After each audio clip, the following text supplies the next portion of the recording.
ማለዳ ፖድካስት ዛሬም ወደ እናንተ የተለመደ እንግዳውን ይዞላችሁ ቀርቧል። የዛሬ እንግዳችን በኢትዮጵያ የሙዚቃ ኢንዱስትሪ ውስጥ ትልቅ ሚና ከተጫወቱት ሰዎች ውስጥ አንደኛው ሲሆን ወደ ናይሮቢ ኬንያ ከመጣ ትንሽ ቆይታን አድርጓል። ዛሬ ወደ ስቱዲያችን ጋብዘን ከሱ ጋር ትንሽ ቆይታ ለማድረግ ወስነናል።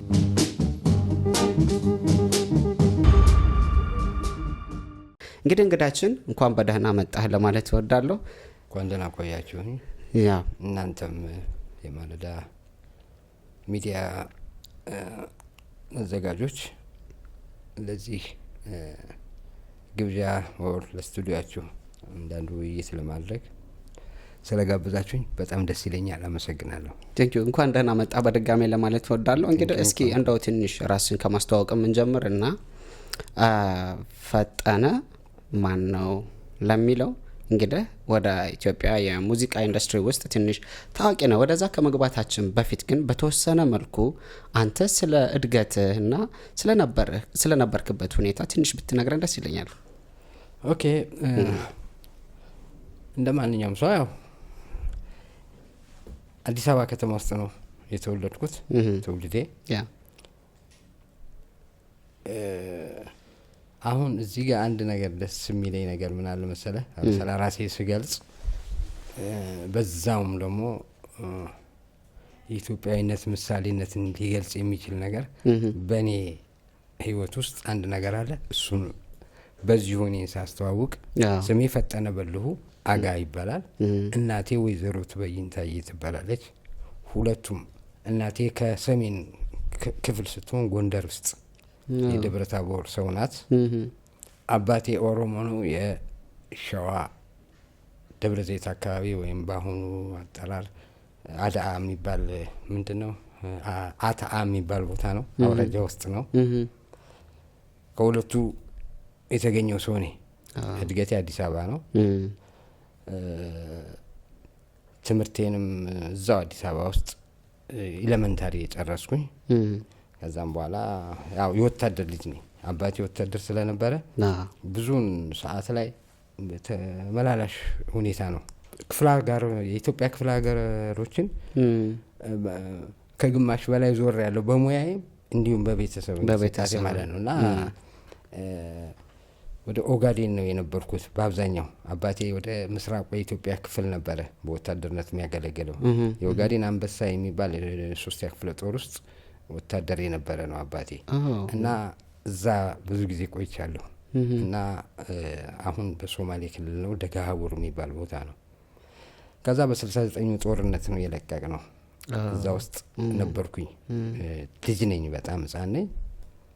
እና በሶማሌ ጦርነት ለቀን ከዛ በአጋጣሚ አባቴ ደግሞ በነበረው የወቅቱ የኢሃፓ ግርግር በአጋጣሚ እሱ ደግሞ ወደ ጎንደር ክፍለ ሀገር ተለውጦ ነበረ እና አዘዞ የሚባል የጦር ሰራዊት ካምፕ ያለበት ቦታ እዛ ነበር የነበረው። እኛ እዛ በ69 ውጊያ ወቅት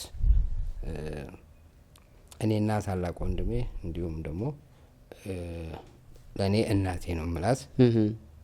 አሁን እንደውም በዚህም አጋጣሚ ደግሞ ደስ የሚል ነገር ምንድነው መወለድ ቋንቋ ነው የሚባለው እንትን በጣም አንዱ ከሚደግፉት ሰው እኔ ነኝ፣ ወይም ደግሞ መመሪያዬ ከማደርገው። ምክንያቱም ከናቴ ባላነሰ ከህፃንነቴም ጀምሮ ያሳደገችኝ፣ ከዛ እሳት ውስጥ ደግሞ ራሷን ለጥይት ሰጥታ እኔንም ወንድሜንም አንዳች ነገር ሳይነካን በዛ ወቅት የነበሩ የዛ እሳት ውስጥ የነበሩ በሶማሊያ ወረራ ጊዜ የነበረውን ሁኔታ ከኔ ጋራ በኔ እድሜ ሆነው በአልፈውም ብዙ ታሪክ ያዩ ሰው አካላቸው የተጎዳ የሞቱ ቤተሰባቸው እንደዚህ የተለያየ እንደዛ ከነዛ ውስጥ ግን ምንም ነገር ሳይነካን እና ወንድሜ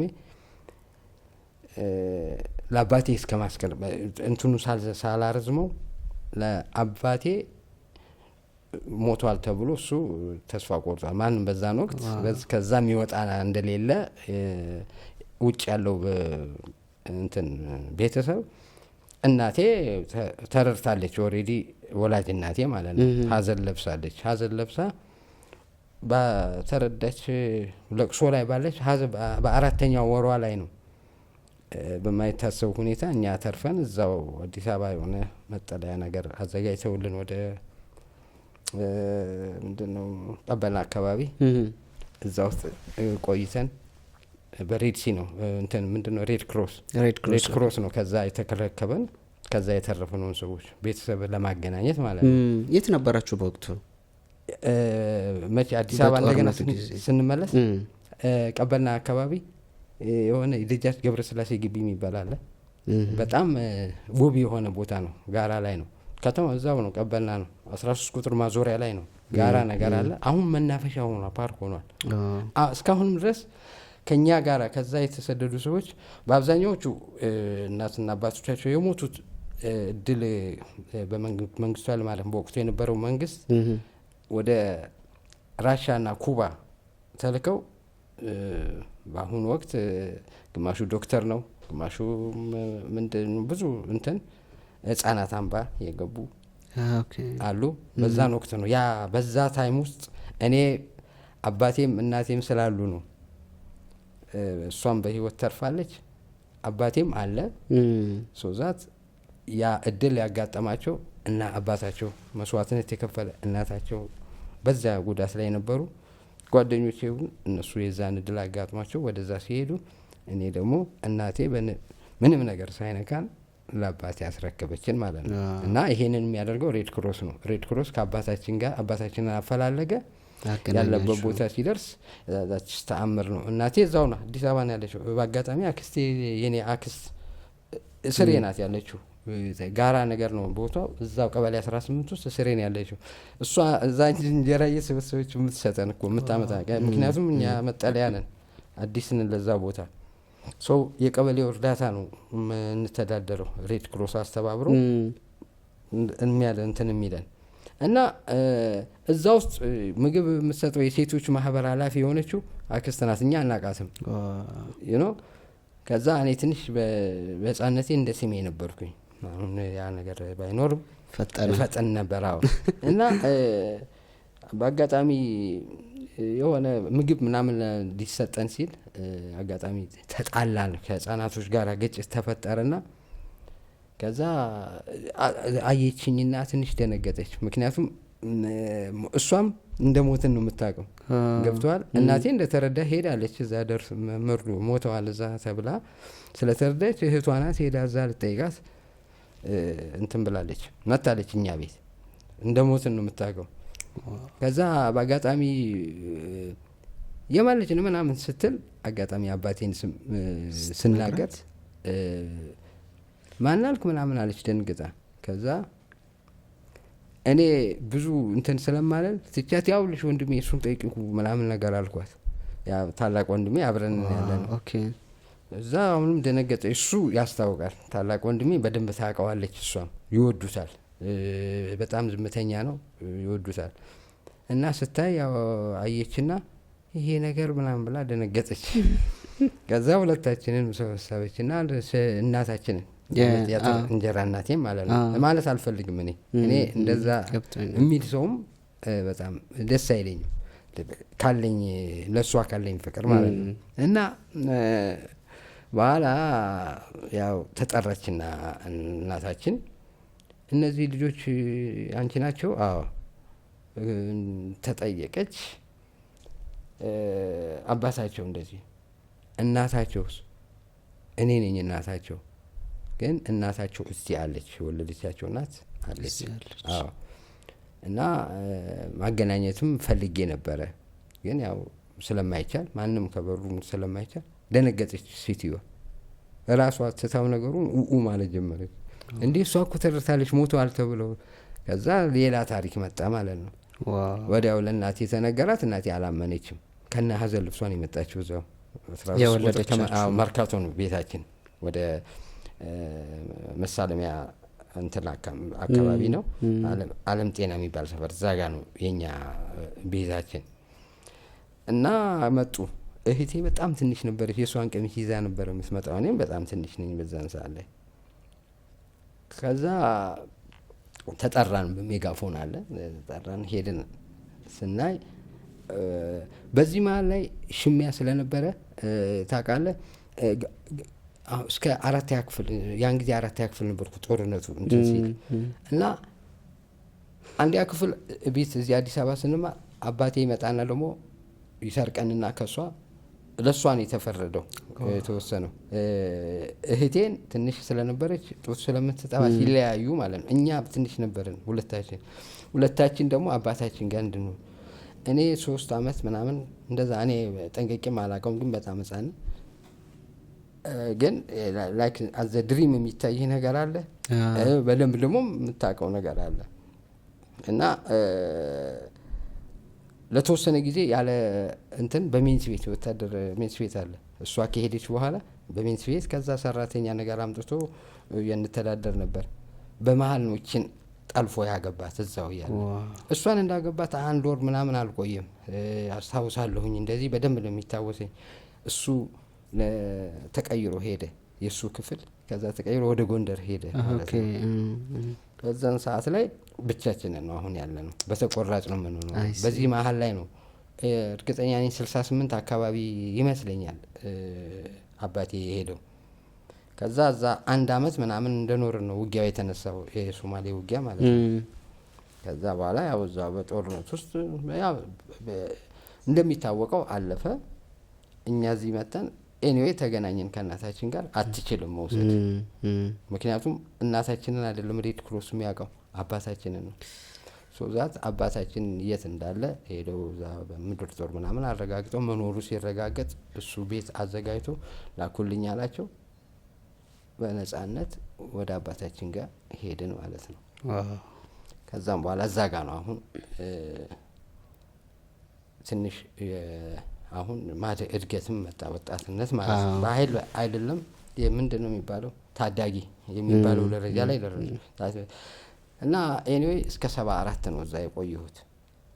ከ74 በኋላ ከኔ በፊት ወንድሜ ወታደር ተራራ ክፍለ ጦር ተቀጠረ ሰሜን ሄደ ማለት ነው። እዚህ ጋር ነው አሁን ከቤተሰብ የመለያየት ጉዳይ የሚመጣው። እሱ እንደሄደ በ74 እኔ ደግሞ በሁለተኛው እንትን በጣም እንትን ነበረ እዛ አካባቢ አባቴ በጣም አይደኛ ነበረ ትንሽ ነገር እኔም በጣበጥ ነበረ ካምፕ ስለሆነ ከወታደሮች ጋራ አንግባባም ነበረ ሲቪል የሆነው የወታደር ልጆች አንግባባም በኳስ ጨዋታ ምናምን ውድድር ምናምን ሲሆን የሆነ የኛ ከፍተኛ የቀበሌና ወታደሮች አንዳንድ ጊዜ ይጋጠማሉ አይደል በዛን ሰዓት ላይ ቀውጤ ከሚፈጥሩት አንዱ ነበርኩኝ እና ድንጋይ መወራወር ምናምን አላለም በዛ በጣም አደጋ ሆነ ፋየር ኤጅ ስለነበርኩ ታስታውስ ከዛ እዛው ላይ እንዳለው ግን አንዳንድ ቀበሌ ከፍተኛ መለበሩ ባለበት ጊዜ አንዳንድ ተሳትፎዎች ውስጥ በዛች በታዳጊ እድሜ አብዮት እንቅስቃሴ ስለነበረ ብዙ ጊዜ መዘምራን ምናምን የሚሉት ነገሮች አሉ እዛ ጋር ነው የተጀመረው ለዚህ ወደ አርቱም ነገር ለመግባት ማለት ነው። እሱን ያው በቀጣዩ እንትናችን ላይ እናወራለን ብዬ ነው። በዚህ መሀል ላይ ግን ያኔ በ74 ወታደር ተቀጠርኩ ኤርትራ ሄድኩኝ። ኤርትራ ለ8 አመት ነው የተቀመጥኩት እና በዚህ ሰዓት ላይ አሁን ለኔ እዚህ ጋር አንድ ነገር ነጥብ ላሳልፍ የምፈልገው ነገር ወጣትነት እድሜን ማለት ነው በቃ ራስን ችሎ መኖር ራስን ከቤተሰብ ለይተህ የምትኖርበት ኤጅ ማለት ነው። ወይም ደግሞ ምንድነው ምንድን ነበር የሚባለው ኦቨር ኤጅ ማለት ነው። እዛ ጋር ነው የኔ የተጀመረው። ስለዚህ ከምንም ነገር ከየትኛውም ነገር በላይ ኤርትራ አስመራ ከተማ ማለት ነው ለሁሉም ለዚህ አሁን ለደረስኩበት ለውጥ ትምህርቴንም እዛ ነው የጨረስኩት። ከዚህ ከ7 ወደ 8 አልፌ ነው እኔ የወጣሁት በዛን ሰዓት ላይ ዛት ትምህርቴንም የጨረስኩት እዛ ነው። አሁን ላለሁበት ፕሮፌሽንም ትልቁ መሰረት የተጣለው እዛ ጋር ነው እና አንዳንድ ጊዜ ሳስበው ምን ይመስለኛል መሰለህ ኤርትራ አስመራ ከተማ አገሬ ነው የምትመስለኝ። እኔ በጣም ወዳታለሁ። ህዝቡ ህዝቡም ዝም ብሎ አሁን እዚህ እንደምንሰማው ወይም ምናምን አንዳንድ እንትኖች አይደለም። በምንም አይነት ከኛው ከኢትዮጵያዊነት ስሜት የራቀ በባህልም በምንም የምንለያይ ሰዎች ስላልሆንን ለእኔ አይመስለኝም። አሁን አንዳንድ ነገሮች ሲወራ ምን ለምሳሌ የነበረ ያውራ የሚባለው ነገር በጣም አሪፍ ነው። አንዳንዱ ሳይኖርበትም ዝም ብሎ የሚዘባርቅ አለ። ተናግሮ እንትን ምንድነው መጨረሻውን በቃ ኖሮበት ያየው ሰው ሲናገር በጣም ደስ ይላል። ስለዚህ ለዛ እኔ ምስክር ነኝ። እኔም ብቻ ሳልሆን ከኔ ጋር የነበሩ ጓደኞቼ ስለ ኤርትራ ህይወትና ስለ ማህበረሰቡ በወቅቱ ስለነበረው ህብረተሰብ አስተሳሰብና አመለካከት እጅግ በጣም ምርጥ ሰዎች ናቸው። አሁን ናቸው ብዬ ስለራሱ ከአገሬ የተለየ አይነት ነገር እየተናገርኩ ስለሚመስለኝ የሆነ እንትን ይለኛል። ምንድነው አገላለጼው ላይ ተሳስቼው ላይ ይመስላል። ትክክል ነው። ይሄ ማለት ምንድነው አንድ አይነት ሰዎች ነን። በቃ አንድ አይነት ብለድ the same blood the same color the same culture የሆን ሰዎች ነን። ይሄ ሌላ ፖለቲካዊ ኢንቫይሮንመንት ያመጣው ጉዳይ እንጂ እነዚህ ሰዎች አንድ ሰው እኮ እንደውም አንድ ሀገር በሆነ ልትል የምትችለውን ነገር ሁለቱ ሀገሮች ያሟሉት ነገር ነው። አንድ ሀገርን ለመመስረት ከሚደረግ አንድ አይነት ነገር ነው። ሶዛት ግን ኤኒዌይ በወቅቱ የነበረው ያ ጄኔሬሽን ይለወጣል። ያ የነበረው ነገር አይኖርም። እዛ ጋር በአንድ ነገር ተከትቦ ይወጣና ያንን እዛ ጋር የያዘውን ነገር እዚህ ጋር ያመጣውና አነሳሱንና የመጀመሪያውን ሁኔታ ይሰረዝና እዚህም ሌላ ነገር ይረጫል። ነገሮች ይለወጡና አሁን ቅርጻቸው ተቀይሮ ልዩነት ይመጣል። ሶዛት እዛ ጋር ብዙም ስለዛ አይደለም። ግን በጣም እመወዳት አገሬ ልክ እንደ አገሬ አድርጌ ነው የማያት ኤርትራን ህዝቡንም። እንደውም እኔ አንድ ነገር ልንገርህ፣ በዚሁ በሙያ ሁኔታ እንደገና በነበረኝም እንትን ላይ በሄድኩበት ግን እዛው ሰልጥኜ እዛው ተምሬ ፕራይቬት ያሉ ትምህርት ቤቶች አሉ፣ ሰዎች የማያገኛቸው እድሎች ማለት ነው። ሙያ እውቀት የምትቀስምባቸው በጣም በተለይ ላለኝ ፕሮፌሽን ትልቅ አስተዋጽኦ ያለው ሀገር ነው። እንደገና ደግሞ ሁሉንም ነገር በወጣትነት ወይ ደግሞ ራስን ሰው ለመሆንን ማወቂያ ወይም ደግሞ መዳረሻ ጊዜህን እዛ ጋር ነው ያወቅኩት። ስወጣ ልጅ ሆኜ ስለወጣሁ ማለት ነው። ሶዛት ልዩ ትዝታና ልዩ ፍቅር አለኝ ለኤርትራ ህዝቡ፣ ለመሬት ነው። ቋንቋውን እችላለሁ፣ አሳምሬ እናገራለሁ። ትግርኛ ትችላለህ? በጣም እችላለሁ። እንደውም በዚህ ወቅት ላይ ኦኬ ያን ፓስ ካለፈ በኋላ እዚህ ከመጣው በኋላ ማለት ነው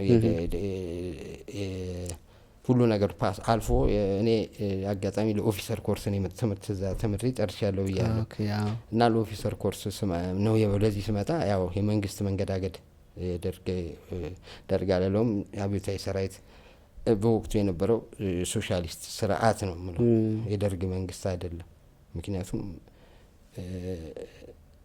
በወቅቱ የነበሩት ሰዎች ወይም ደግሞ መሪነቱን ቦታ ያዙ ሰዎች የደርግ ሳይሆኑ በኃይለ ሥላሴ እንትን ውስጥም የነበሩ ሰዎች የደርግ ተብሎ አይባሉም አለለም። እና በዛ አንድ እኮራለሁ፣ በጣም የምኮራበት አንድ ነገር ምን እንዳለ ታውቃለህ?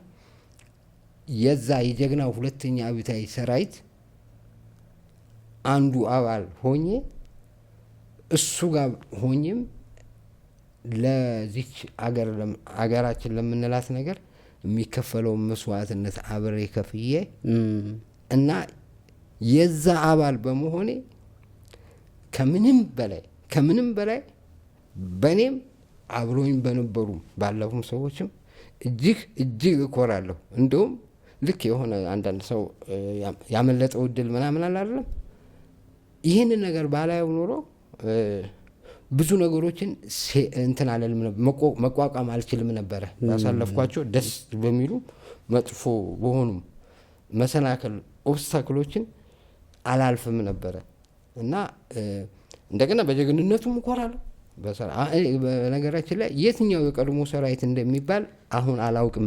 እኔ የማውቀው አብዮታዊ ሰራዊት በሚለው ነው የምገልጸው። እኔ ጀግናው አብዮታዊ ሰራዊት የሁለተኛው አብዮታዊ ሰራዊት አባል ነው የነበርኩት። በዛን ጊዜ በሰሜን በኤርትራ ዙሪያ አጠቃላይ በሰሜን ላይ ሀገርን የሚከላከሉ የነበረው ሰራዊት ሁለተኛ አብዮታዊ ሰራዊት ነው፣ የሰሜን እዝ ማለት ነው። በዛ ውስጥ የሰሜን እዝ ክፍለ ጦር እስከ እዝ ደረጃ በዚህ በሙያ ሳገለግል ነበረ እና በዛ ከምንም ነገር በላይ የምኮራበት ነገር እዛ ጋር ባለው ወንድሞቼ ባለፉት በነገራችን ላይ ወንድሜ እዛ ውስጥ ነበረ ቀድሞ ነው ሄደው። አሁን እንደነሱ አይነቶች ማለት ነው ወንድሜ ትልቅ መስዋዕትነት ከፍሎ ነው ያለፈው። በጣም የሚገርም ነገር እኔ አስመራ ነው ያለሁት፣ እሱ አፋቤት ግንባር ላይ ነው ያለው። 21 ተራራ ክፍለ ጦር የሚባል ነበረ 47ኛ ብርጌድ ውስጥ ቃኝ ነው።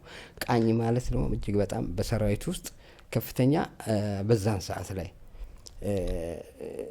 እዛ ጠላት ወረዳ ውስጥ ገብቶ 3-4 ወር እነሱን የሚበሉትን በልቶ ተቀጥሮ ሁላ ወታደር ሁላ ተቀጥሮ በጠላት ወረዳ ውስጥ ወታደር ሆኖ እዛ ተቀጥሮ ሰልጥኖ የሰውን ኃይል ምናምን ይዞ የሚመጡ ናቸው እና በጣም ከባድ ነው።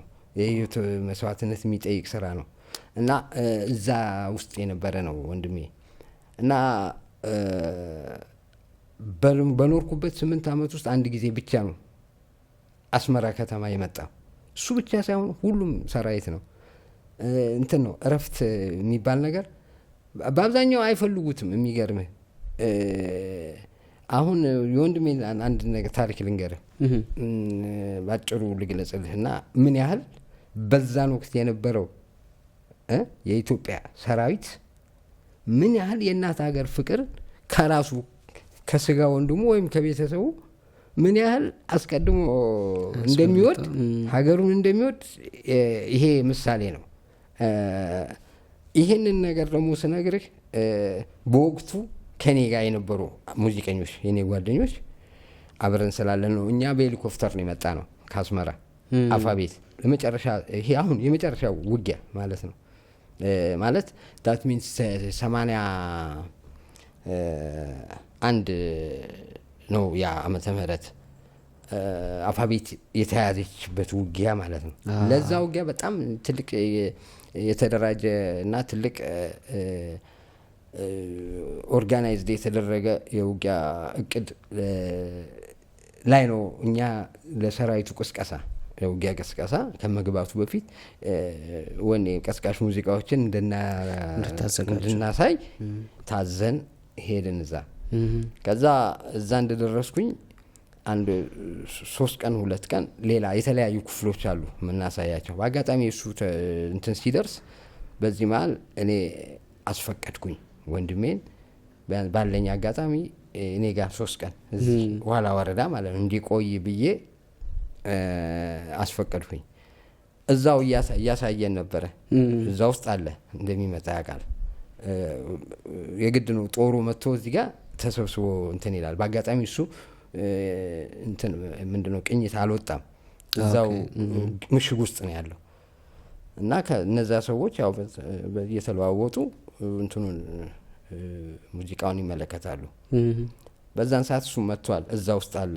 ከዛ በማይክሮፎን አስጠራሁት፣ እዛ ውስጥ ካለ አስጠራሁት፣ ተገናኘን። ከዛ የመጀመሪያችሁን ውስጥ ተገናኙ አይደለም፣ ከዛ በፊት አንድ ጊዜ መጥቷል፣ በራሱ ጊዜ መጥቶ ተገናኝተናል። እረፍት ተሰጥቷቸው አስመራ ከተማ ውስጥ እንዲዝናኑ 2 ቀን ብቻ 48 hours ይሰጣቸዋል።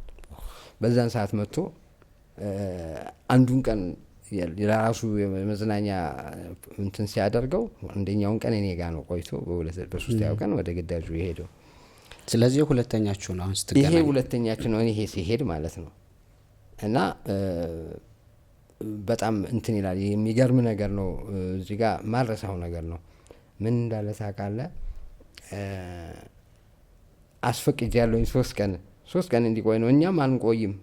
ከዛ ከነሱ ግንባር ወደ ሌላ ግንባር ደግሞ ሄደን እናሳያለን። 2 ቀኑ ሆኖ ታንቆራጠጠው ነው የምነግርህ። እኛ ያረፍንበት ቦታ ለመቀመጥ እንዴ ምን ሆነ ነው? በዛን ሰዓት ላይ ውጊያው እኛ አየር ላይ እያለን ነው፣ በሄሊኮፕተር አየር ላይ እያለን የዛን ቀን ማለት ነው። እኔ በእውነቴን ነው የምነግርህ፣ ያላልኩት ነገር የለም። እኔ በዛን ሰዓት ላይ ተፈትኛለሁ። ኦፊሰር ኮርስ ተፈትኜ ውጤት እየጠበቅኩ ነው። የመጨረሻው ውጊያ ላይ ዛት እሱ አጠገቤ ነው ያለው በዛን ሰዓት ላይ። ይሄ ነገር እንዴት ነው እንዴት ታየዋለህ ምናምን ብዬ ስነግረው እኔ ፍቃድ ማስጠየቅ እችላለሁ። ፍቃድ እንትን ስላላልክ አዛዦቹ እዛው አጠገባችን ስላሉ ፍቃድ ለመጠየቅ እሺም እምቢ ይበሉ። የምን ፍቃድ ነው የምጠይቀው አለኝ። ለማን ነው የምትጠይቀው? እዚህ ጋር ራሱ 2 ቀን ለመቆየት እዛ ጋር እንዴ ጓደኞቼ ከነሱ ተለይቼ እዚህ ጋር የምቀመጥ ምናምን ነገር ይመስላል። በል እባክህን ራስህ ቶሎ። ያን ጊዜ ውጊያ ጥይት ምናምን እየተሰማ ነው፣ ውጊያ ተጀምሯል። ገብተዋል። እኛ ራሳችን ቶሎ ተነሱ እየተባለ ነው። ያ ቦታ ላይ ጥቃት ሊደርስ ይችላል ከሚባለው ሄሊኮፕተሩ ቆሟል። እኛን ጓደኞቼ ሁላ ለመኑት ነው የምነግርህ።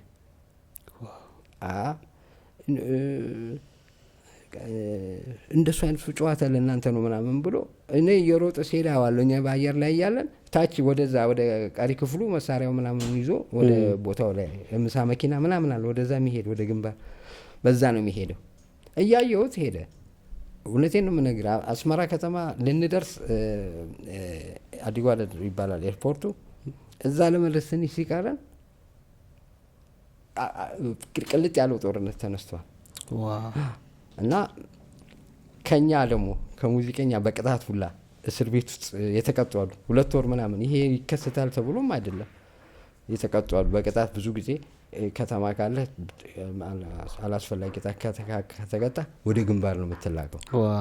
እዛ ጥበቃ ምናምን ትላቃለህ። እዛም የቀሩ ልጆች አሉ በዛ አጋጣሚ ጓደኞቼ ማለት ነው። እና ተርፈው መጥተዋል። ዛሬ በጣም ትላልቅ ሙያተኞች ናቸው በዚህ በእኛው ሙያ ላይ ማለት ነው። ከዛም ተርፎ መጥቶ ወንድሜ በዛን ሰዓት ላይ ነው ተመቶ የሞተው። እዛ ነው ያረፈው በዛን ጊዜ። አዎ በዛ ውጊያ። እና እኔ አላወኩም። ያው ክፍሉ ቀል ክፍል አለ ሄጄ ሁኔታው ቆየ። ከዛም በኋላ አንድ ጓደኛው አለ በጣም በቃ አብረው በዚህ ከቅጥር ጀምሮ አብረው የነበሩ እና ስለሱ መጥፎ ነገር ከሰማው እሱ ነው ከሱ ነው የምሰማው።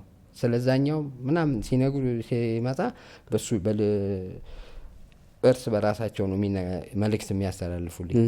ወደ ቤተሰብ ምናምን ለምሳሌ ደብዳቤ ምናምን ለመላክ ሲፈልጉ ወደ እኔ ይልኩና እኔ በኤክስፕሬስ ከአስመራ እልክላቸዋለሁ። እና እሱ ልጅ ነው ተርፎ መጥቶ ከ11 ቀን ነው ከ15 ቀን የእግር ጉዞ በኋላ ደርሰው እዚህ ቀሪ ክፍላቸው መጥተው ስለሱ እሱ አብረው ጎን ለጎን ነው የነበሩት። እሱ ነው አፈር ያለበሰው።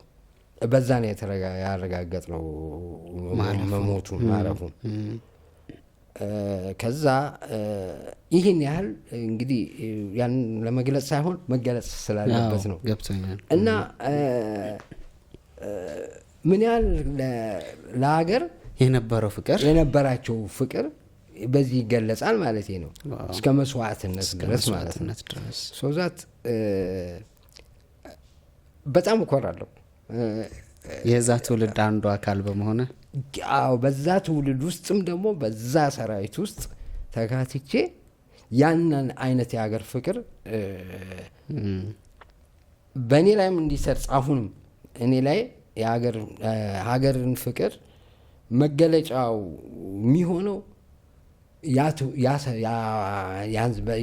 እንደዚህ አይነቱ እኛ ያለፍንበት እንትን ነው። እና ሊኮራባቸው የሚገባ ወገኖች ነው ያሉ፣ ሁሉም ወገኖች ነው ያሉን።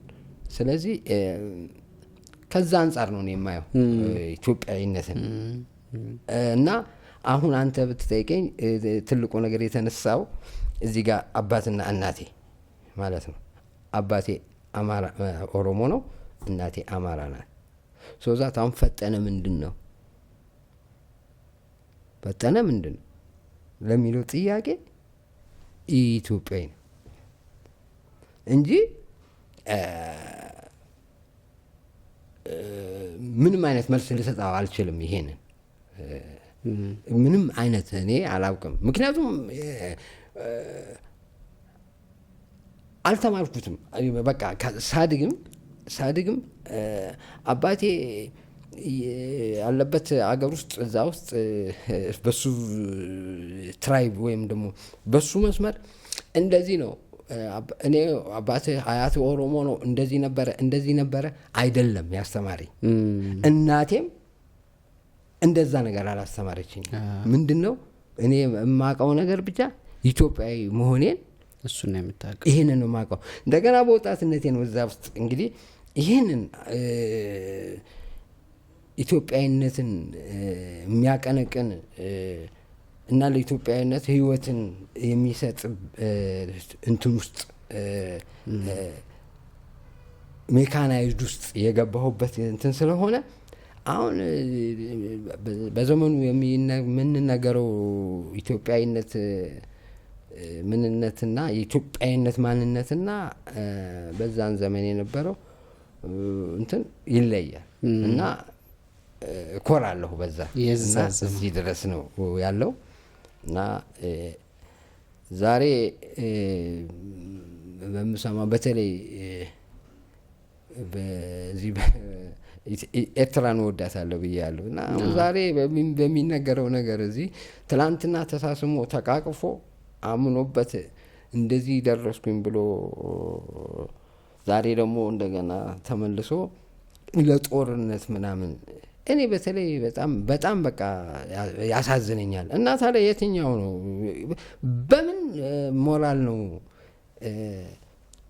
በዛን ሰራት ባኔ ከዛ በፊት በነበሩት ከአድዋ ድል ከነ አጼ ቴዎድሮስ ከነ አጼ ምኒልክ ምናምን ከዛ ጀምሮ ያለው የሰራዊት ወይም ደግሞ የሀገር ፍቅር እንደውም የተገደበው ኢትዮጵያዊነትን ኢትዮጵያ ሀገራዊ ፍቅር የተገደበውና እየወረደ የመጣው አብዮታዊ ሰራዊታችን እኔ ከነበርኩበት አገልግሎት ከሰጠሁበት ከዛም በኋላ ያለው እንትን ግን ስሙ ይኖራል ብዬ አስባለሁ እንጂ ማይሻር ነገር ነው። በተለይ እነዛ የተማሩ እና እውቀት ያላቸው ግርማ ሞገሳቸው አገርን የሚያኮሩ ትውልዶች ያለፉበት እንትን አለ። ስለዚህ በምንም ታሪክ በምንም ተአምር ሊወዳደር የሚችል ነገር አላይም። እኔ በበኩሌ ይሄንን ነው ልልህ የምፈልገው።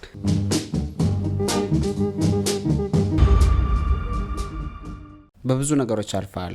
ኦኬ እንደው በጦርነቱም አልፈሃልና ከባድ ነገሮችን ማሳልፈሃል። ትክክል። እንዴት ነው ወደ ሙዚቃው ልትገባ የቻልከው? ኦኬ እንግዲህ ሙዚቃ እኔ በቤተሰቤ ወይም ደግሞ አላደረም ከእንትን የተላለፈ ነገር አይደለም። እንደነገርኩህ ትልቁ የሙዚቃ እንትኔ የተነሳው ኦጋዴን እያለሁ ነው። ኦጋዴን ማለት ደጋሃቡር ገና በጣም በልጅነቴ የሁለተኛ ክፍል ምናምን ተማሪ እያለሁ አይዶን ነው አሁን ይኑር በህይወት አይኑር አላቅም። የሙዚቃ ፕሮግራም ላይ አንድ አስተማሪያችን ነበረ፣ አስፋው ኃይሉ ይባላል። አልረሳውም። አሁን ማወራለ ቢፎር 15 years ago something ነው እንግዲህ አስበው። የሶማሌ ጦርነት ከ40 ምናምን ዓመት በፊት ነው የነበረው። ከ50 ዓመት በፊት ያለ ታሪክ ነው። ሶዛት ይሄም ታሪክ ማወራለ ከዛ በፊት የነበረ ነው እና ይሄን ሰውዬ ስሙን ማረሳበት ምክንያት ሰውዬው ለሙዚቃ የተፈጠረ እውነተኛው የአርት ሰው የነበረ ነው። አስተማሪያችን ነው እና እንደዚህ ድሮ በክፍል ውስጥ ግሩፕ ያቋቁምና ህፃናቶችን የወላጆች ቀን የሚባል ነበረ። ትምህርት ሲያልቅ ወላጆች ተጠርተው ክረምት የምታርፉበት ሰዓት ላይ የሙዚቃ ዝግጅት አለ በህፃናቶች በእኛ እንትን የሚቋም እና እሱ ግን በዛን ወቅት ላይ አንዱም ተጽዕኖ የሶስተኛ ክፍለ ጦር ሙዚቀኛ ባንድ የድሮ የነበሩ አሉ ምስራቅ እዝ የሚባሉት አሁን በዛን ጊዜ ግን ሶስተኛ ክፍለ ጦር ይመስሉኛል እኔ አላስታውስም በጣም ልጅ ነኝ ግን የወታደር እንትን ነው በጣም ቤስት የሆኑ ሙዚቀኞች ነበሩ እና በየክፍለ ሀገሩ እየዞሩ ያሳዩ ነበር ሙዚቃ ኢቭን እነ መላኩ አሻግሬ የሚባሉ ሰዎች ነበሩ ይሄ ሰው የድራማና የቲያትር ሰው ነው የነሱ የሙዚቃ ግሩፕም ሆኖ አንድ ላይ ይመጡና እዛ ኦጋዴን እያለን ያሳዩ ነበር እና በዛን ሰዓት በጣም እሰማለሁ ሙዚቃ እወድ ነበር ተንፏቀቄም ሙና አጥር ሰው ያን ጊዜ እነሱ ከፍለው ነበር የሚገቡት የሆነ ስቴጅም የለም ሰፊ ግቢ ነው የሚፈለገው ብቻ ሰፊ ግቢ ተከፍሎ ተገብቶ ክፍት ነው ከላይ በረሃ ስለሆነ ሙዚቃው ይታያል ከ11 ሰዓት በኋላ ምናምን ፀሐይ ቀዝቀዝ ሲል ይገባል ወላጆችም ይዘውን ይገባሉ ሶዛት በዛን ሰዓት ላይ እዛ ጋር የሚሰሩት ነገሮች ሁላ በጣም ቀልቤን ይስቡት ነበር ወጣነቴ ማለት ነው እሱ መነሻው ነው ከዛ በኋላ ግን ትምህርት ቤት ደግሞ ይሄ ሰውዬ እነሱ ሲመጡ የሚይዙትን ሙዚቃ በጣም ጎበዝ ነው ይቀርጻል ቴፕ ነበረች ቴፕ ሪኮርደር ነበረች በዛ ይቀርጽና ለዚህ በዓል ጊዜ ይመርጠንና ፈጣን የሆኑ ልጆችን ይመርጠንና በሽቦ እንትን የሳክሶፎን የትራምፔት ስላይድ ትሮምቦል ሰምቲንግ የሙዚቃ መሳሪያዎችን የፉል ባንድ ሙዚቃ መሳሪያዎችን ይሰራና በማበጠሪያ እዚህ ጋር ያደርግና ምናልባት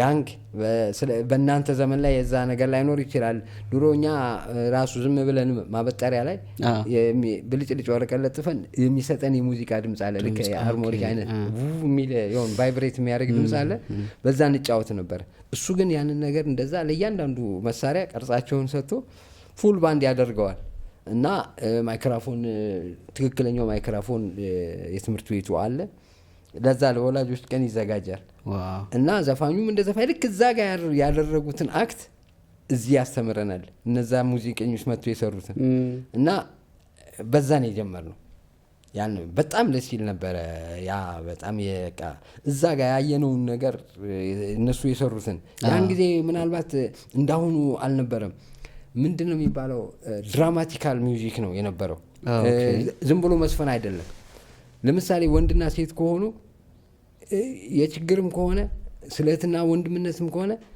አክሽናቸው እንደ ድራማ ያያየው ነው እንዲሳለብህ ላይ ገባ አሁን ወንድሟ ናፍቆት ያስቸገረው ከሆነ ስለ እህቱ መጥቶ ሲነግራት የሚጽፍላትን ደብዳቤውም ከሆነ ደብዳቤውን እያነበበ በስሜት እዛ ውስጥ ስዕሉን እንድትስል ያደርጋል እና ያንን አክት ነው እንዳለ እንደዚህ እኮ አይደለም ያለችው እንዴ ነው አሁን ስታለቅስ እንዴ ነው የምትለው ወይ ደግሞ አንተ ስትናገር ምን ያለ ድራማቲካል ነበር እነዛ ራሳቸው ኦሪጂናሎቹ ያቀርቡ እሱ ነበር የምንሰራው እና ያ ነገር ፓርቲሲፔት አድርገ ነበር በጣም ስለምወደው እና ፍላጎቴ ነበር እሱ ነው በተለይ አስፋው ኃይሉ በጣም መሰረት ነበር ለኔ እኔ እንደውም በአብዛኛው በሙዚቃ መሳሪያ ላይ ነበር የሚመድበኝ እንደዚህ ሲሆን ሙዚቃ መሳሪያ ላይ ከዛ ደግሞ የሆነ ኮሚክ የሆኑ ዘፈኖች ላይ ኮሜዲ የሚሰሩ ልክ ለምሳሌ እንደነ ማነው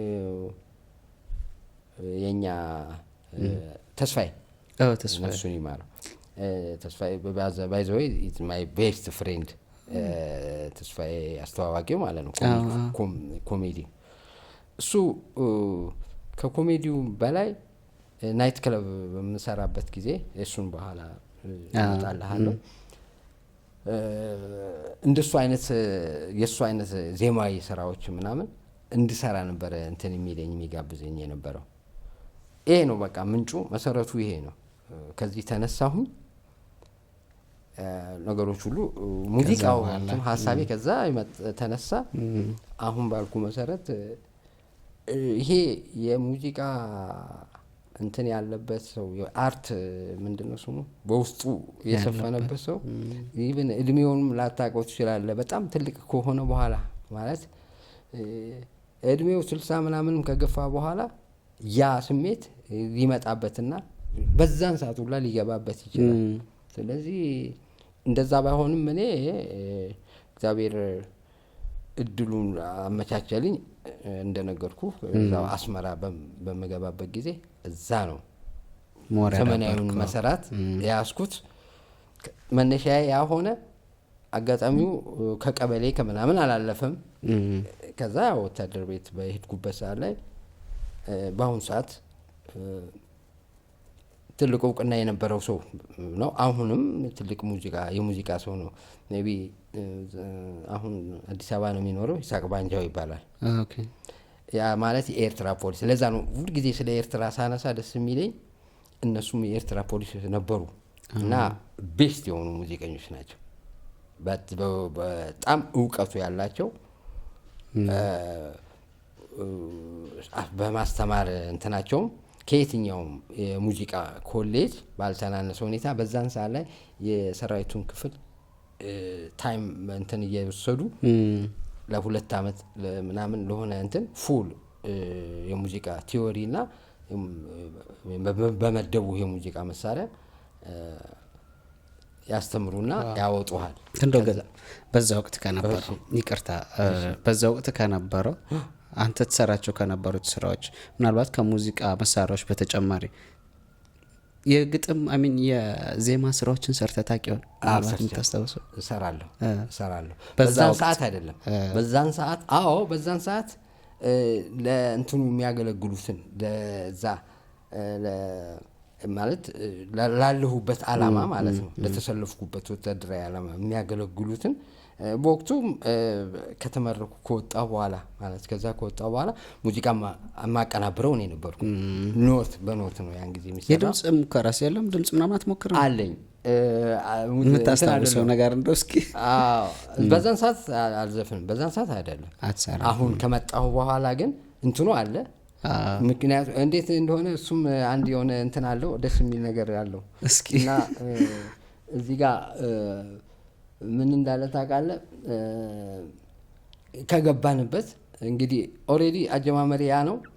ለሙዚቃ ትልቅ አስተዋጽኦ ቦታ ኤርትራ ነው። ከዛም በኋላ መንግስት ተለዋወጠ፣ መጣሁ። ገብቼ ቀጥታ እኔ እጄን ለእናቴ ነው የሰጠሁት እንጂ ወደ ሌላ ታሪክ ውስጥ አልገባሁም። ወደ ቤቴ ነው የገባሁት። ከዛም በኋላ ከጊዜያቶች በኋላ ከኔ በፊት ወጥተው ከሰራዊቱ ወጥተው በመምን በጤናም በምንም ወጥተው እዚህ አዲስ አበባ ናይት ክለብ የሚሰሩ ጓደኞቼ ነበሩ፣ አግኝቻቸዋለሁ።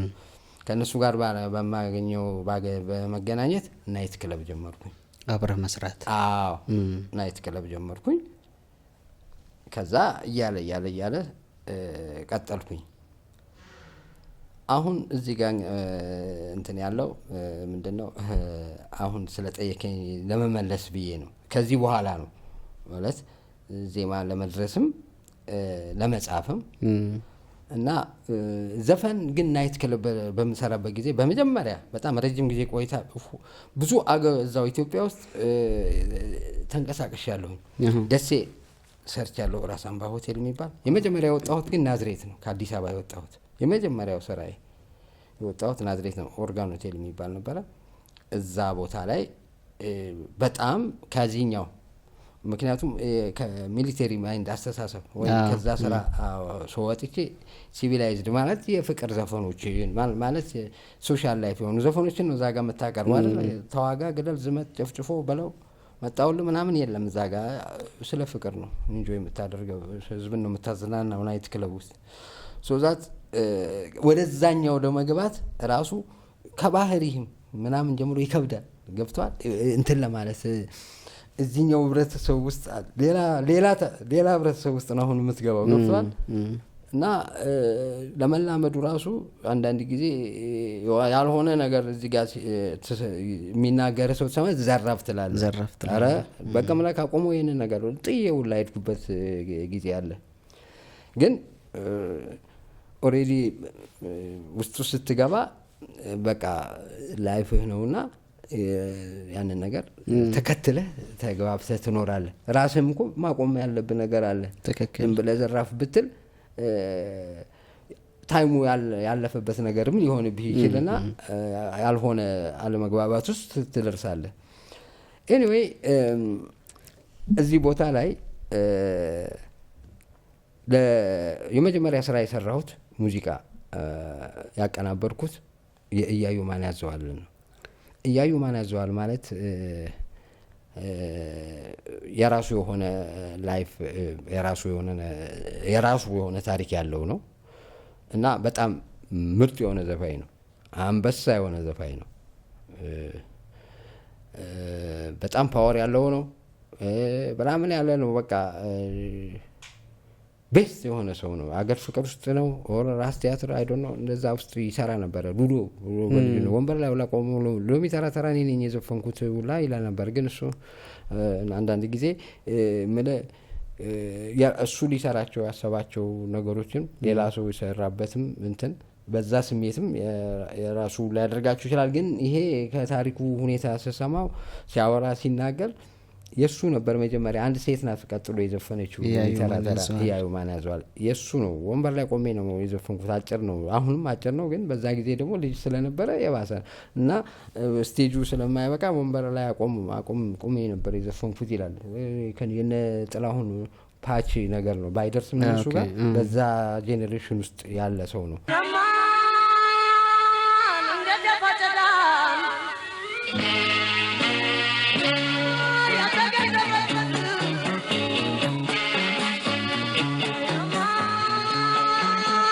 እና ይሄ ዘ ቤስት ጥሩ የባህል ዘፋኝ ነው እና የሱን ስራ ነው መጀመሪያ የሰራሁት። የሱን ስራ አንተ ነው የሰራኸው? አዎ። ይሄ ምናልባት አይኑማ የሚለው ዘፈኑ አለ ብሔራዊ ቲያትር እንትን አገር ፍቅር ቲያትር መሰለኝ የሰራው። አዎ አገር ፍቅር ነው። እዛ ሲሰራ ነው የተሰራለት። በጣም እሱን እውቅና ላይ ያበቃው ዘፈን አይኑማ የሚለው ዘፈን ነው።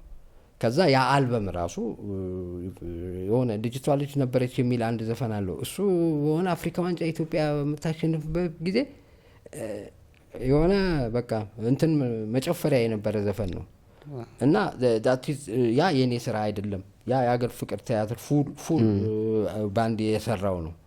ከዛ ቀጥሎ የሰራው አለ አንድ ራሱ አልበም አለ እንትንም አለ የሆነ የራሱ ሃይማኖታዊ የሆነ ነገር የሰራ እንደ መንዙማ ምናምን የሚባል ነገር አለ። ተቀላቅሎታል። እሱ ችግር የለበትም። ያን ካሴት የመጀመሪያውን ተሰራ በዚህ በኩል መንዙማ ነው።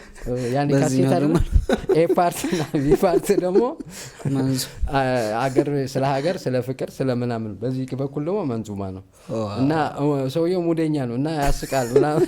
እኔ በጣም ይገርመኛል አንዳንድ ጊዜ የሱ እንትኑ ምንም አይለውም። በዚህ በኩል አለ አዳርባ ክብል ለየብቻ እናድርገው ምናምን እንትና ነበረ ማን ሙዚቃ ቤት ነበረ መሰለ ሰውየው ራሱ ገርሞት ነበረ።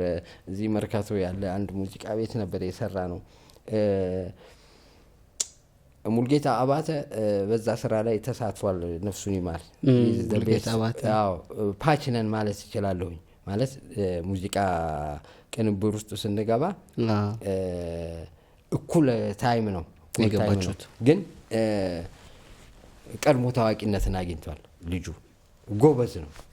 በተለይ በኦሮሞ ስራዎች ላይ ነው የጀመረው። እሱ ከኔ በፊት ነው ማቀናበር የጀመረው። ግን የሆነ ሰዓት ላይ ግን እሱ እውቅና ደረጃ በሚደርስበት ሰዓት ላይ እኔም እየወጣሁ ነበረ። አንድ መስመር ተገናኝተን ነበረ። ግን ያው ሰፊ ቻንሱ የነበረው እውቅና ስታገኝና ገና እውቅና መስመር ላይ እያለ አንድ አይደለም። ልጁ አሁን እዚህ ያሉ የተባሉትን ታዋቂ ዘፋኞችን ሮሃ ባንድ ከሄደ በኋላ ማለት ነው። ከሮሃ ባንድ በኋላ የሀገሪቷን ሙዚቃ እውቅና ለእውቅና ብዙ ያበቃቸው ዘፋኞች ያሉ ሙልጌታ አባተ በጣም ጎበዝ ልጅ ነው እና ራሱ በኢትዮጵያ ሙዚቃ ታሪክ ውስጥ የራሱ የሆነ ድርሻ ያለው አሰርቶ ያለፈ ሰው ነው ሙልጌታ አባተ ማለት እና የሱ ፓች ነኝ እኔ። የሱ ፓች ነኝ። በዛን አካባቢ ነው እሱ እውቅና አግኝቷል። በዛን ሰዓት ላይ ግን እኔ ገና እየወጣሁ ነበር። የመጀመሪያ ስራዬ የሱ ነው፣ የያዩ ስራ ነው። ኢቭን እዛ ላይ ሳፖርቴሽን የሱ ሳፖርቴሽን አለው ማለት ሪከርዲንግ ላይ ኪቦርድ ምንድነው ስሙ ሪትም ቦክስ ወይም ድራማ ፕሮግራሚንግ ላይ እሱ ነበረ ሲተባበረኝ የነበረው እና ብዙ እውቀቶችንም አካፍሎኛል። ነፍሱን ይማረው ነው እና ከሱ ጋር የሚሰራ ልጅ ደግሞ ድምጽ ቀረጻ ማለት ነው። ድምጽ ቀረጻ ታዋቂ ነበር። ሁለቱ ነው የሚሰሩት። ይሄ ሙዚቃ ያቀናብራል፣ ያኛው ስሙ ጠፋኝ። በጣም ምርጥ ልጅ የነበረ ልጅ ነበረ ድምጽ ቀረጻ። ያኔ እንደዚህ ኮምፒውተራይዝድ ወይም ደግሞ ሶፍትዌር ነገር አይደለም፣ በሪል ነው ማለት በሚክሰር እና ዴኮች በዴክ ነበረ የሚቀረጸው እና ብቁ ችሎታ ነበረው። ጥርት ያለ ስራዎችን ይሰራ ነበር በወቅቱ ልጁ። ሁለቱም አልፈዋል እና በዛን ዘመን የጀመርኩት እና ከነሱም ያገኘሁት ነገር ነው ፑሽ ያደረገኝ አሁን ወደዚህ ሙዚቃ ማቀናበር ስራ ውስጥ የገባሁት። ከዛ ይጀምራል። ከዛም በኋላ ግን ብዙ ስራዎችን ሰርቻለሁኝ። የያዩ ማን ያዘዋል ስራ ስትሰራ ግን ስንት ተከፈለ ለመሆኑ? አይ እኔ አላስታውሰውም እንዴት እንደሆነ ታውቃለህ? እንደዚህ እንትን በዲል አይደለም የሰራ እዚህ ጋር ከሱ ጋር የሰራ ነው። በዲል አይደለም። ዲል ማለት ይሄን ያህል ትከፍለኛለህ ይሄን ያህል። ምክንያቱም እሱ ናይት ክለብ ውስጥ ነበር እኔ የምሰራው የራሱ ወደ ምንድነው 22 ማዞሪያ ኡራኤል አካባቢ ናይት ክለብ ከፍቶ ነበር እና እዛው እሱ ጋር ነው እኔ የምሰራ የነበረው። ከዛም በኋላ ከሱ ጋር አንድ ጓደኛ ያለ በጣም ቤስት ጓደኛዬ ነው። እሱም ዘፋኝ ነው፣ ደስታ ከበደ ይባላል። እሱ ነበር ከሱ ጋር ያገናኘኝ፣ ከያዩ ጋር ያገናኘኝ። እኔ ያን ጊዜ ናዝሬት ነበር የምሰራው። እንደነገርኩ ናዝሬት ነበር። ናዝሬትን ጨርሼ ስመጣ ነው እሱ ቤት የገባሁት። ይሄ ደስታ ምልህ ከዛ በፊትም አብረን እንሰራ ነበረ እዛው አዲስ አበባ። ይህ ዘ ቤስት በጣም ታሪካዊ ዘፋኝ፣ በጣም ጊታር ይጫወታል፣ ዜማ ያወጣል። እዚህ ጋር እመጣልሃለሁ። የኔና የሱ ድርሻ ማለት የስራ ግንኙነታችን በጣም የጠበቀ ነበረ። አብረን ነበረ የምንሰራው። ብዙ እሱ የሙዚቃ መሳሪያዎች ያሉት እናከራያለን፣ ሰርግ ምናምን የራሳችን ባንድ አድርገን ነበረ የምንሰራው። ከዚህ ከደስታ ጋር ማለት እሱን ያገነ ከዛን ሰዓት ጀምሮ ነው የኛ እንትን የጠበቀው። ምክንያቱም ከዚህ ስራ ጋራ አሁን ከምትጠይቀኝ ነገር ጋራ የደስታ ስም መጠቀስ ስላለበት ነው፣ የግድ ነው፣ አብረን ስለሰራን ማለት ነው። እና ከእያዩ ስራ በኋላ ቀጥታ ወደ ሌሎች ስራ ወደ እሱ ስራ የራሱ የደስታ ስራ ነው ቀጣዩ የኔ ስራ የነበረው። እና ሙሉ አልበሙን የሱንም ሰርቻለሁኝ። እንደዚሁ ምርጥ የሆነ ሙዚቀኛ ነበረ ቹቹ የሚባል ነፍሱን ይማር።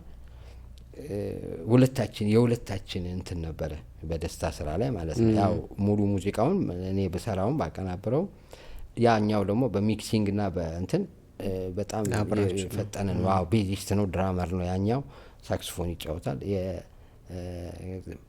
ገላውዲዮስ የሚባል የናዝሬት ልጅ ነው ልጁ። ያ ገላውዲዮስ ትምህርት ቤት በጣም ታሪክ አለው በኢትዮጵያ እንትን ውስጥ ሙዚቀኞችን በማፍለቅ ውስጥ።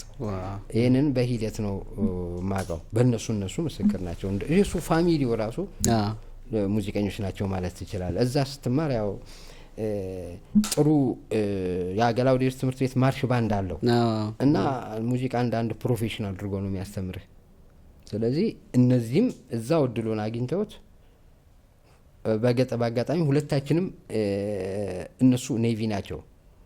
አንዱ ወንድሙ ኔቪ ነው፣ የቹቹ ምልህ ኔቪ ነበር። አስመራ ነው የምንተዋወቀው። እና አንደኛው ወንድሙ ደግሞ ሌላው እኛ እንደኔው ሰራዊት ውስጥ የነበረ ነው። ሁለቱም በጣም ብሩ አእምሮ ያላቸው የሙዚቃ ሳክስፎኒስቶች ናቸው። ያኛው ቤዝ ይጫወታል፣ ይሄኛው ኪቦርድ፣ ኤቭሪቲንግ ብቻ። ከዛ የሚወጡ ሰይጣና ሙዚቀኞች ናቸው ከዛ ከገላውዲዮስ የሚወጡት። እና እነዚህ ሰዎች ጋር አብረን ሰርተን ህይወቱ አልፏል። ይሄ ልጅ ብዙ ነገር ሳይሰራ ነው ገና በመስሪያው ጊዜ ነው ታሞ ያለፈው፣ የቹቹ ልጅ ማለት ነው። ከዛ ውጭ አሁን እንዳልከው የመጨረሻው እና አሁን ማለት ለዚህ አሁን አንተ ለጠየቀኝ እንትን የሚሆነው ብዙ ስራዎች በዛም በኋላ ይሄን ስንሰራ ናይት ክለብ ከጎን ነው አብረን እየሰራን ነው። ብዙ ናይት ክለቦች ሰርተናል እዛ አዲስ አበባ ውስጥ። በዛን ወቅት አላውቅም ያው ያሁኖቹን እኔ እዚህ ከመጣው በኋላ ኢቭን ብዙዎቹ ያቁኛል። እኔ እዚህ ሁላ መጣው ስሜን የሚያውቁት እኔን የማያውቁ ማለት የዚህኛው በስም ደረጃ የሚያውቁኝ ብዙ አግኝቻለሁ። አብረን ሰርተናል እዚህ መጥተው ፈጠነ። እንደው ግን እንግዳውን ከውትድርናው ዓለም ጀመርክና ላይክ ብዙ ላይፍን በዚሁ በሙዚቃው ዘርፍ ነው የቀጠልከው። ራይት አሁን ከና ያዩ ማን ያዘዋል ጋር ሌሎችም ደግሞ ትልልቅ ስራዎችንም ሰርተሃል። ከዛ በኋላ ግን ወደ ኬንያ መጣሃል። እንደው እስኪ ወደ ኬንያ ስለመጣህበት አጋጣሚ አጫውተኝ። ወደዚህ የመጣሁበትን ሁኔታ ብዙ ነገሮች አሉ። ልገልጻቸው የምፈልጋቸው ነገሮች አሉ፣ ላልገልጻቸው የምፈልጋቸው ነገሮች አሉ። እዚህ በሁለት ጉዳዮች ነው የመጣሁት። ያ ጉዳይ ቻንስ ሆኖ ነው እንጂ ከዛ በፊትም እዛም አልኖርበት እንዳልኖር ማለት ያንን እዛ ጋር ለተወሰነ ጊዜ ህይወትን እንዳትመራ የሚያስገድዱ ነገሮች አሉ። ይሄ ነው ብዬ አልገልጽልህ።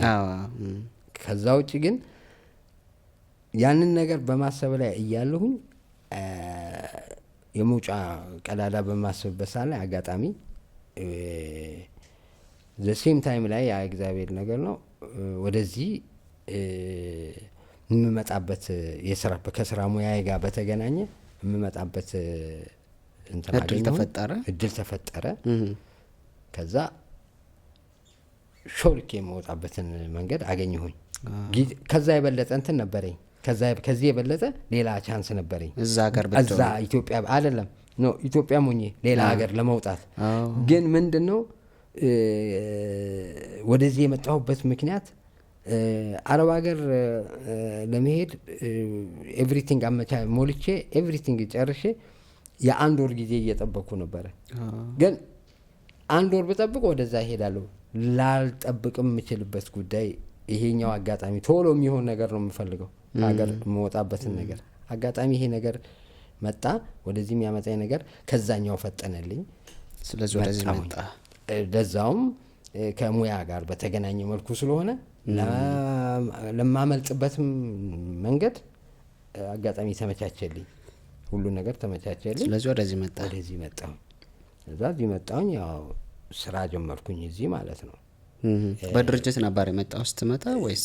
ስመጣ እዚህ ሆነ ሆቴል ነበረ፣ የኢትዮጵያ ሬስቶራንት ረጅም ጊዜ እዚህ የሚሰራ የነበረ እና እዛ ኪቦርድ እንዲጫወት ነው የመጣሁት። ናይት ክለብ አለው፣ የጥቁሮቹም የኬንያኖቹም የኛም ያበሻ አለ። ሶዛት እዚህ ያሉ ሙያተኞች ነበሩ። ከዛ ሁለት ሰው ነው መጨመር የፈለገው። ምክንያቱም እዚህ የነበረው ኪቦርዲስት ወደ ሌላ ሀገር ሄደበት። ከዛ እዚህ ጋር አጋጣሚ እኔ የማያገኝበት መንገድ ተገናኘ። እኔም አጋጣሚ ተሳካልኝና ወደዚህ መጣሁ። እዛ እየሰራሁ ነበረ ማለት ነው። ከዛም በኋላ ግን ብዙ ነገሮች ያን ጊዜ ደግሞ እኔ በመጣሁበት አካባቢ እዚህ ሀገር የኤሌክሽን ምናምን ምርጫ ነበረ።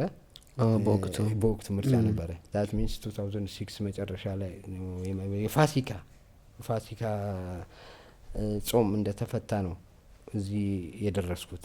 27 ቀን ላይ ነው እዚህ የመጣሁት 2006 ማለት ነው። 18 አመት 18 ምናምን አካባቢ ሆኗል። እና መጣሁኝ፣ ስራ ጀመርኩኝ። ከነሱ ጋር ብዙም አልቆየንም። ያው እንትኑ መጣ፣ የኤሌክሽን ፕሮብሌሙ ሲመጣ ሰውየውም ወደ አሜሪካ ሄደ፣ ሆቴሉም ተዘጋ። ኦኬ። ከዛም በኋላ እዛ ጋር ትንሽ ገብቷል። አንተ የምታስበው ነገርና እዚህ ጋር ያለው ነገር አልመጣጠናል አይሆንም። እና ሳፈሪንግ ከዛ ነው የጀመረው። እዚህ ጋር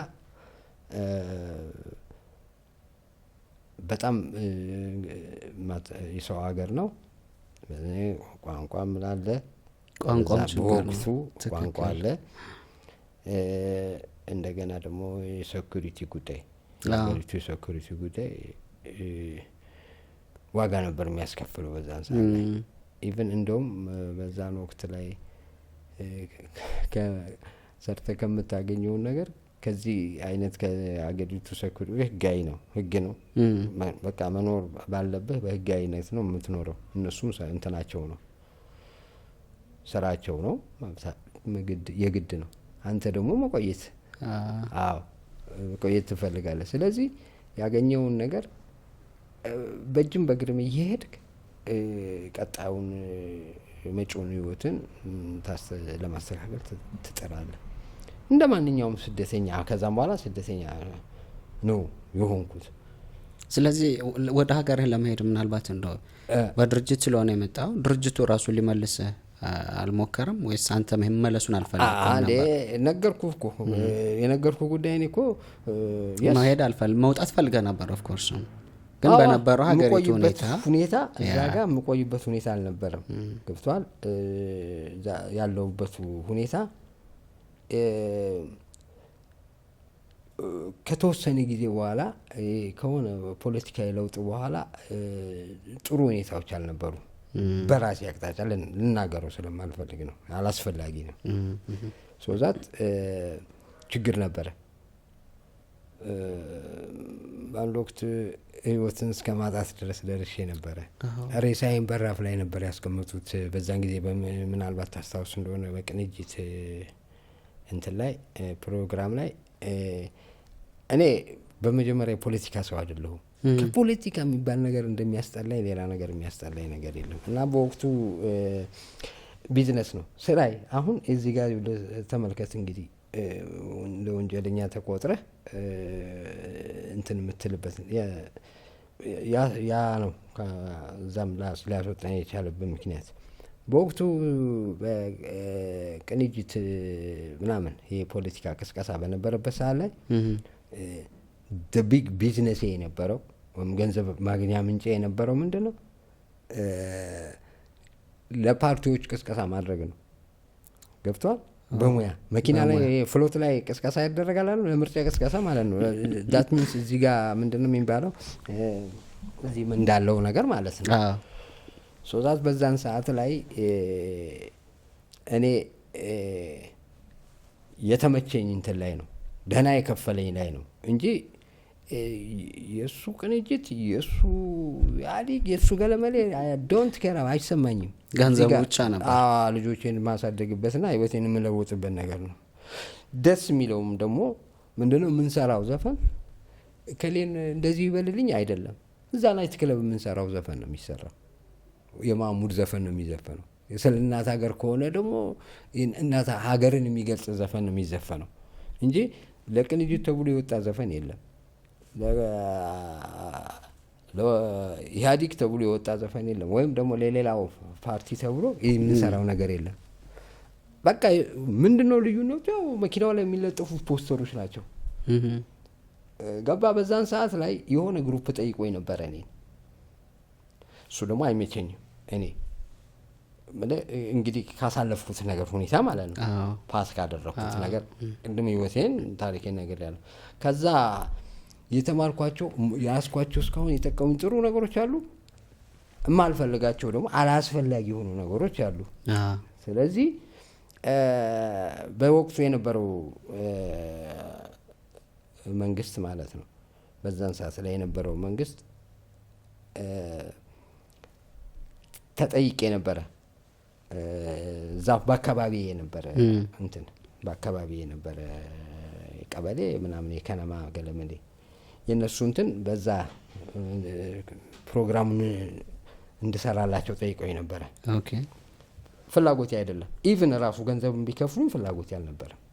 ምክንያቱም ብዙ የማያስደስቱኝ ነገሮች ስለነበሩ በዛ በነበረው ገቨርንመንት ማለት ነው። ግን ቅንጅትንም ቢሆን ፈልጌው አይደለም። እኔ ገንዘቡ ስራዬ ነው፣ ቢዝነሴ ነው። በቃ ቢዝነስ ነው የማየው እንጂ እሱን ደግፌው ምናምን ብዬ አይደለም። ስለዚህ ነገር ነው እንድትጠቆር ያደረገ ማለት ነው። ወቀጡኝ ነው የምነግርህ፣ ወቀጡኝ። እኔ አላቅም። እዛ አጠገቤ ነበሩ። ሰርግ ሰርቼ ስመጣ ነው እና ምናልባት የሚያስቀኝ ነገር ትንሽም ያዎች ወታደራዊ ነገር ስላለች እጠነቀቅ ነበር ማለት አንጉዳት ስለሚያደርሽብህ ሰው ፕሮቴክት ማድረጓን ነበረች። አጋጣሚ ኦፊሰር ኮርስ በመጣሁበት ሰዓት ማለት ነው ፉልፊል ሙሉን ያስተማሩን የኮሪያ ስፔሻሊስት ኮማንዶዎች ናቸው።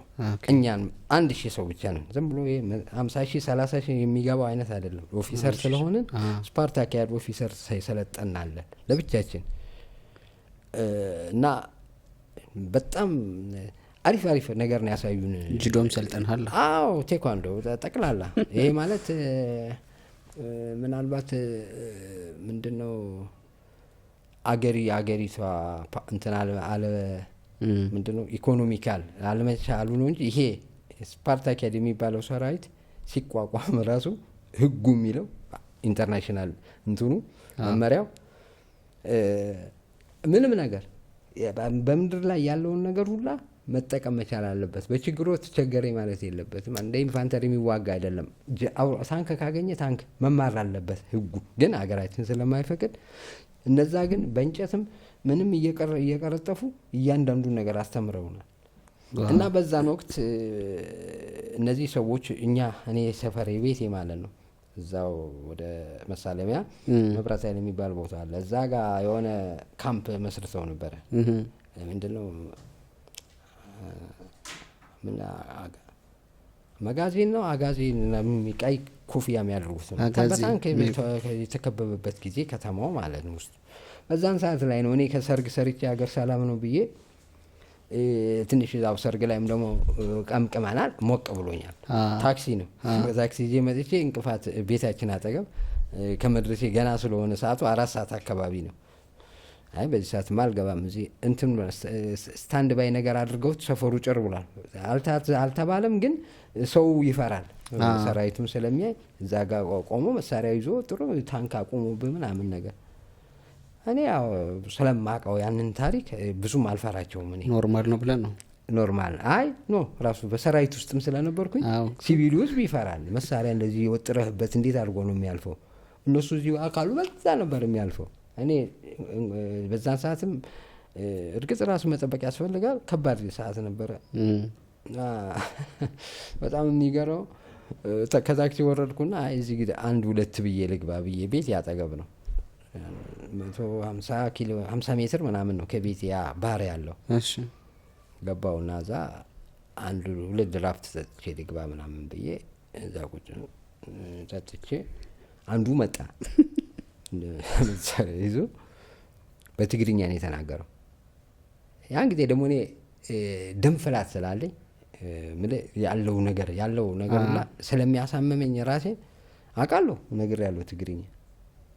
ከዛም በኋላ እሱ ያለው ውሃ ነው በብርጭቆ ውሃ ስጠኝ ነው በትግርኛ ያለኝ። እሱን ጠይቀው እኔ ምን ትጠይቀኛለህ አልኩት። ሰሃባ ራስህን አለኝና አፈጠጠብኝ። እኔ ቀምቅም ያለው እዛም ሰርግ ቦታ ሰዓት ያለው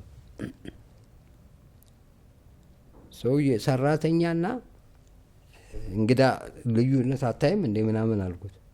እኔ እዚህ ቤት አይደለም እመስልሃለሁ አልኩት። ሙሉ ልብስ ነው የለበስኩት። ከዛ እንደውም በዚህ ሰዓት የመጣኸው ከየት አባክ ጥጋበኛ ነህ ጠብቀኝ ጅዋ ምናምን አለ። የሚመጣም አልመሰለኝም። እኔ ዝም ብሎ የሚያስፈራ ነው።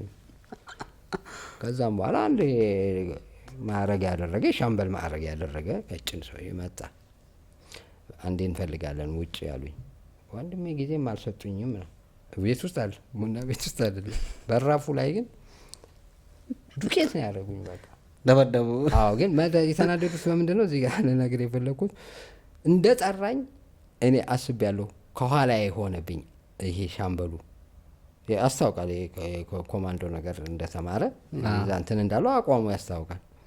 እና ከኋላ ነው ቆሞ የነበረው እና በጠረባ ላይ ያነሳኝ ሲል እኔ ራሱን እዚህ ይዘውኛል። ሁለቱን እግሬን ብቻ ነው ዝም ብዬ ሰግር ያለው በጣም ሞቅ ብሎኛል። እግሬን ብቻ ሳብስ አድርግ እግሩ የሱ አለፈና ራሱ ነው በዚህ በጭንቅላቱ መሬት የተፈ አላ ሻምበላቸው ወደቀ። ወንድሜ የትኛው በምን እንደሚመቱኝ ራሱ አያውቁትም። አንተ በሰደፉ በምኑ እንክትክቴን ዱቄት አደረጉኝ።